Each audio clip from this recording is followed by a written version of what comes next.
Olá pessoal, bom dia, boa tarde ou boa noite, como é que vocês estão? Espero que todos estejam bem, com muita saúde, com muita paz.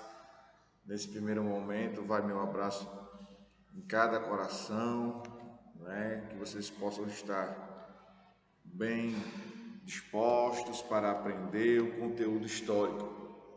Essa aula de hoje é uma aula remota que pertence à base curricular do sétimo ano. Com relação ao sétimo ano, nós estamos estudando ali as expedições guarda-costas. O que é isso, professor?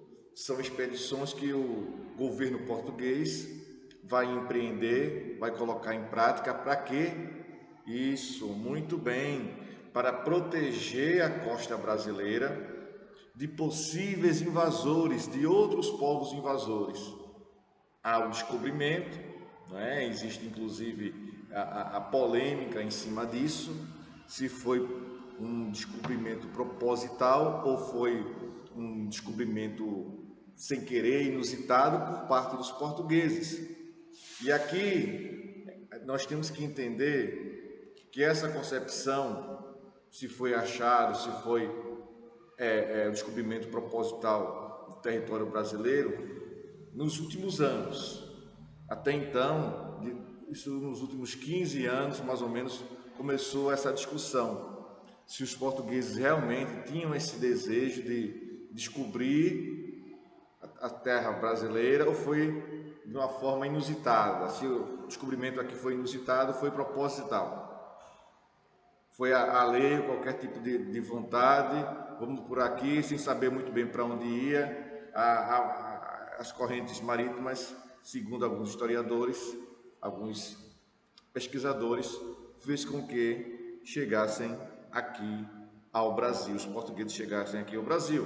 Também tem aquela polêmica, não é? Aquela discussão, há uma corrente de pensamento que diz que o território brasileiro foi descoberto, não foi descoberto antes de Pedro Álvares Cabral, não é? Que o primeiro navegador que teria chegado às terras brasileiras teria sido o espanhol Vicente Pinzón, tendo chegado inclusive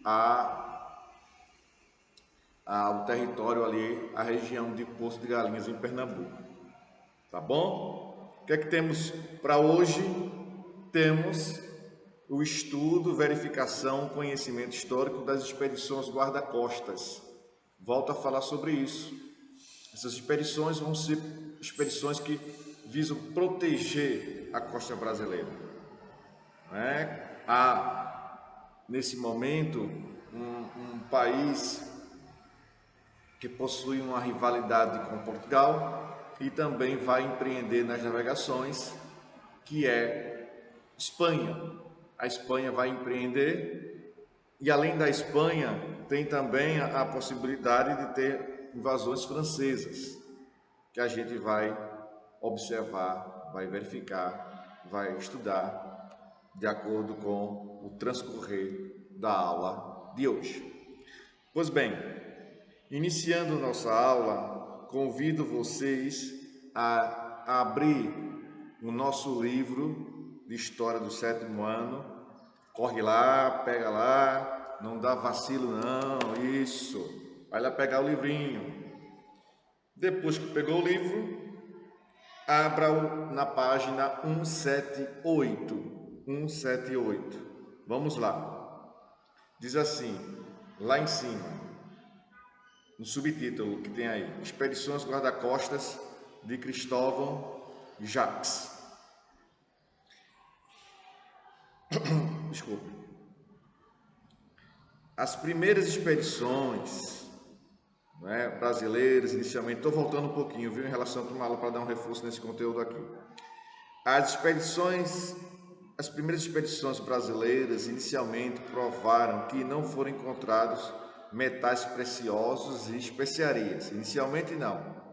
Por outro lado, observaram que a tinta extraída do pau-brasil geraria lucro, mesmo com os relatos de Américo Vespúcio, contrários, não é, a qualquer investimento da coroa portuguesa no Brasil, o que se viu foi a extração do pau-brasil crescer, crescer e crescer até se consolidar.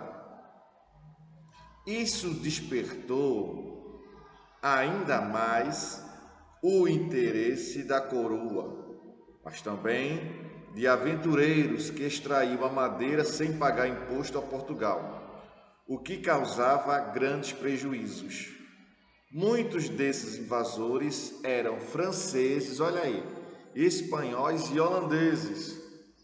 A Holanda, que vai, dentro de pouco tempo, historicamente falando, se tornar uma grande potência. E essa potência será consolidada a partir do século, interrogação, isso, muito bem, viu? A partir disso mesmo, a partir do século XVII, quando ali, no ano de 1620, 1630, a criação da Companhia das Índias Orientais, vai fazer com que os holandeses deem um salto à frente nesse processo de navegação. Perfeito? Então, a Holanda vai dar esse passo à frente e vai influenciar na concepção de produção de açúcar no Nordeste, quando esses holandeses vão invadir o Nordeste, vão tentar invadir inicialmente a Bahia por volta de 1625 e chegarão a Pernambuco a realizar o cerco à capitania de Pernambuco em 1630. Eu só estou aqui antecipando algumas coisas que possuem relação, fazendo um link com esse conteúdo. Não vamos ver isso agora, mas é importante salientar, tá bom? Prosseguindo aí.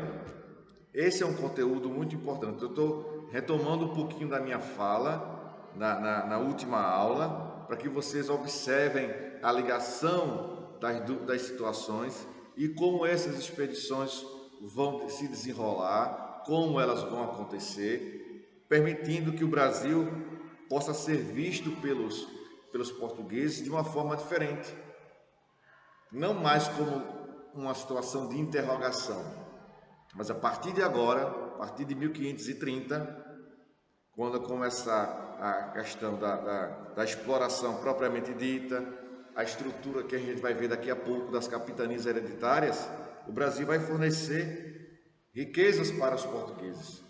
E os portugueses vão crescer o olho, vão ficar muito interessados. Por isso, vão criar as chamadas capitanias hereditárias, que era um sistema que havia sido estabelecido nas colônias portuguesas na África. Não é verdade? Isso. Ainda na página 7 e 8 tem assim, preste atenção aqui no serviço, preste atenção. As invasões ao território brasileiro despertaram, olha aqui, forte preocupação na coroa, que temia perder o controle da situação. A tentativa de diplomacia entre Portugal e França não deu certo. E a solução foi enviar as chamadas expedições guarda-costas, que tinham a função de proteger o litoral brasileiro e expulsar os franceses ou qualquer outro invasor das terras brasileiras. Quem liderou essas expedições foi Cristóvão Jacques, entre 1516 e 1519. Duarte Coelho fundou a feitoria de Igaraçu em 1516. E entre 1526 e 28, Cristóvão Jacques fundou a feitoria de Itamaracá, não é? Que depois também vai ser chamada de capitania de Itamaracá. Saindo da página 178, vamos, evidentemente, para a página, isso, muito bem, 179. Tem um subtítulo assim: Expedição colonizadora, guarda-costa e exploradora de Martim Afonso de Souza. Primeiro parágrafo diz assim: alcançando a costa de Pernambuco, em fins de janeiro de 1531, começou Martim Afonso de Souza dando caça a 3 caravelas francesas, ou seja, perseguindo, desejando aprisionar, pegar 3 caravelas francesas que foram feitas prisioneiras. Mandou Diogo Leite, 179, presta atenção aí, mandou Diogo Leite explorar o litoral entre o Rio Grande do Norte e o Maranhão e rumou para a Baía de Todos os Santos, onde encontrou Diego Alvarez Correia, o Caramuru, vivendo entre os índios, casado com a nativa Paraguaçu, filha do chefe índio Taparica. Em 1532, Martim Afonso deu continuidade à sua missão, iniciar o processo de colonização no Brasil. Ele fez o quê? Ele fundou vilas, Martim Afonso de Souza, e fortificações ao longo do litoral. A primeira vila fundada foi em 1532, chamada de São Vicente, no atual estado de São Paulo. Mais do que proteger as terras brasileiras contra as constantes invasões, Martim Afonso de Souza tinha que introduzir a cana-de-açúcar. A extração do pau-brasil foi substituída aos poucos pelo cultivo da cana. O primeiro núcleo colonial foi São Vicente. Também teve o primeiro engenho de produção de cana-de-açúcar. No mês de setembro de 1532, Martim Afonso recebeu uma carta do rei Dom João III, informando que havia, olha aí, aquilo que eu falei agora há pouco, sobre as capitanias, informando que havia dividido o Brasil em capitanias hereditárias, um sistema já experimentado, ou seja, já foi utilizado esse sistema de capitanias, que teve sucesso nas ilhas Atlântica, da Madeira, Açores e Cabo Verde, cabendo a Martim Afonso de Souza ficar responsável pela capitania de São Vicente, correspondente aos territórios dos atuais estados de São Paulo e Rio de Janeiro, e a seu irmão Pero Lopes de Souza as capitanias de Santana, Santo Amaro e Itamaracá. As duas primeiras correspondente aos litorais dos estados atuais de Santa Catarina e do Paraná, e ao norte com Pernambuco. Não é verdade? Isso, muito bem. Logo após essa informação, você tem que começar a perceber, a entender que esse experimento administrativo das capitanias havia prosperado nas colonizações portuguesas na África. Vale salientar que Portugal também possuía colônias na África, em Cabo Verde, Açores, Madeira. Mas esse empreendimento, esse tipo administrativo das capitanias hereditárias deu certo naquele momento. No Brasil vai dar certo somente em 2 capitanias, São Vicente e Pernambuco. As demais capitanias que estavam sendo administradas, não é, pela forma, pelo tipo administrativo de capitanias, não deram certo, não é? Não deram certo. Pois bem, temos então aqui uma pergunta, aquele tópico que você tão bem conhece, chamado Praticando o Conhecimento, na página 179, que diz assim: primeira questão: a chegada de Pedro Álvares Cabral ao Brasil deixa muitas dúvidas quanto ao conhecimento da existência de terras brasileiras. Contextualize e comente o processo que levou aos portugueses às terras brasileiras. Não é? Vamos lá. Resposta: Anota aí. A chegada portuguesa ao Brasil, muito bem, a chegada portuguesa ao Brasil tem relações diretas com o processo do mercantilismo e das grandes navegações portuguesas. Ponto. O sentido era buscar rotas para as Índias. Vírgula. Mas também a possibilidade de achar regiões que tivessem metais preciosos que suprissem os cofres de Portugal. Metais preciosos que suprissem os cofres de Portugal. Ponto. Para muitos historiadores, vírgula, já se imaginava a existência das terras brasileiras devido ao Tratado de Tordesilhas, vírgula, que dividira toda a América. Já se imaginava a existência das terras brasileiras devido ao Tratado de Tordesilhas, que dividira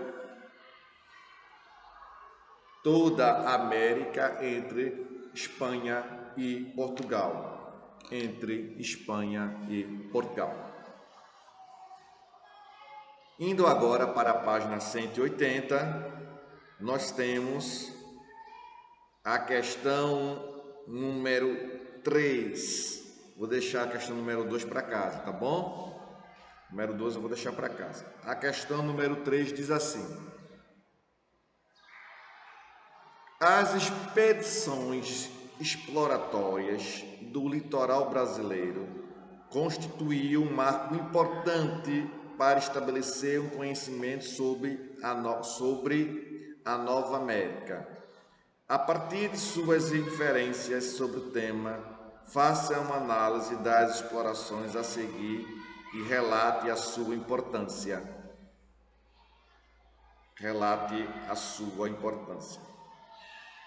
Não é? Diz assim: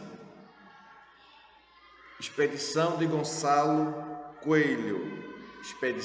Gonçalo Coelho. Vamos lá, colocar o seguinte: a resposta. Isso, preste atenção, pega o lápis, a borrachinha aí. Já devia ter pego, hein? Faz a ponta aí, deixa a pontinha bem interessante, bem legal aí para a gente trabalhar aqui. Isso, muito bem. Resposta: foi responsável pelas expedições financiadas pela coroa portuguesa para explorar a costa brasileira e seu interior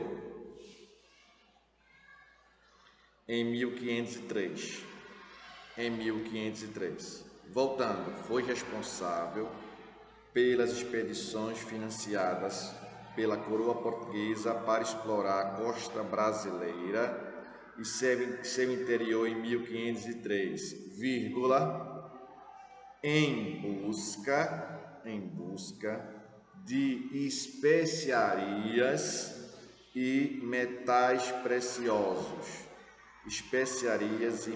preciosos. Ponto. Prosseguindo. Também tinha a função de fundar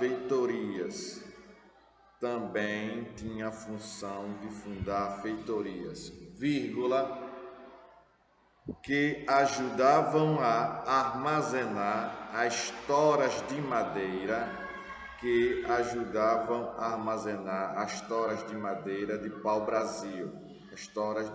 de pau-brasil. Ponto.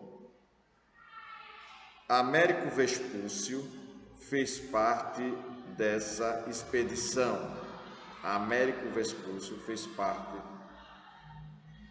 dessa expedição, vírgula, relatando em seus escritos tudo o que via, relatando em seus escritos tudo que ele via.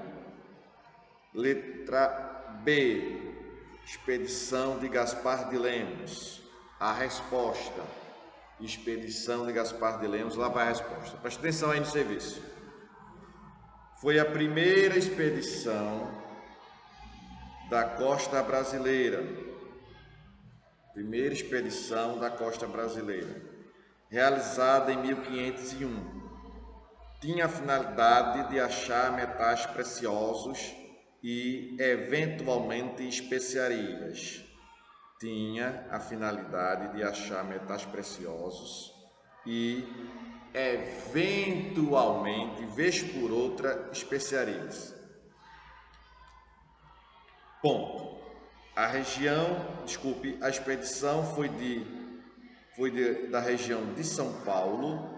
A expedição foi da região de São Paulo até Rio Grande do Norte.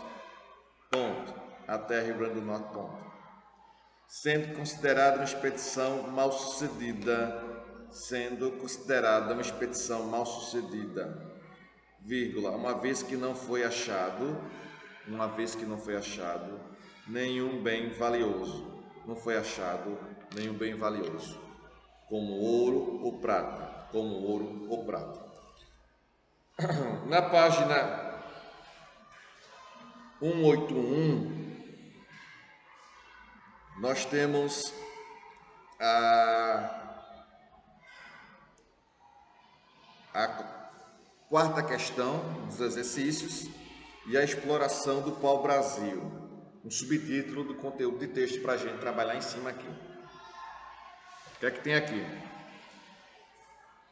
181, a exploração do pau-brasil. Isso, preste atenção aí, vamos lá.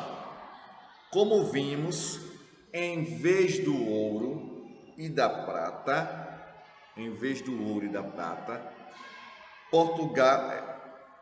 Portugal encontrou o pau-brasil, que acabou sendo bastante valioso e gerando riquezas. Acabou achando pau-brasil, isso foi um bem bastante valioso e gerando riqueza. A situação era bem confortável para os portugueses. Tinham grandes embarcações, técnicas de navegação bastante desenvolvidas e a matéria-prima era extraída no litoral. Havia muitas facilidades também por conta das relações estabelecidas com os nativos, que se davam através do escambo, comércio baseado em troca de produtos. Já que os próprios indígenas extraíam o pau-brasil e carregavam as embarcações em troca de tecidos, roupas, pentes, espelhos, entre outros, não é? Entre outros. Então você percebe que esse escambo aí era uma situação em que a população indígena não tinha noção do que existia no Brasil em relação ao pau-brasil, o que poderia acontecer quando o pau-brasil fosse extraído, da riqueza que ele poderia produzir, não é? Então esses nativos não tinham essa noção. E essa troca de produtos, pente, escovas, espelhos, roupas, tecidos, pelo pau-brasil, a população nativa indígena não percebia que seria uma desvantagem essa troca. Esse escambo aqui, escambo significa troca de produtos. Então, a população indígena extraía e carregava para as embarcações europeias, dos invasores, e depois colonizadores. Então, foi um momento de prosperidade para esses invasores. Conseguiam lucrar, porque o pau-brasil começava a ser expandido e dali ser extraído para pintura de tecidos. Na página 182, prosseguindo aqui, nós temos, inicialmente, a coroa portuguesa buscou determinar uma forma de relação comercial que estimulasse os navegadores e mercadores a extrair o pau-brasil. O pau-brasil. Essa árvore,